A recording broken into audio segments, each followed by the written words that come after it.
Një tjetër grup që trafikonin armë zjarri është goditur nga policia. Komisariati numër 5 ka arrestuar 2 persona, ndërkohë që një tjetër është shpallur në kërkim. Ata dyshohet se shisnin armë zjarri të grupet e tjera kriminale. Në pranga kanë rënë Bledar Jella dhe Xhemal Shehi, ndërkohë bashkëpunëtori i tyre 29 vjeçar është në kërkim nga uniformat blu.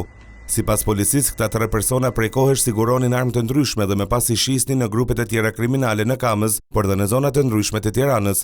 Hetuesit kanë arritur që të dokumentojnë 2 raste të tregtimit të pistoletave, ndërkohë që po punohet për zbulimin e rasteve të tjera. Burimet bëjnë dije se armët shiteshin në treg nga 2.000 deri në 3.000 euro, ndërsa pistoletat ishin të modeleve të reja. Dyshohet se armët e zjarrit ishin futur ilegalisht në vendin tonë përmes Kosovës.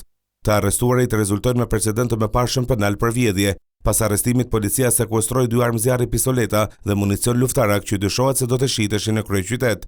Hetuesit dyshojnë se përveç 3 të rinjve në grupën mund të jenë dhe persona të tjerë të përfshirë.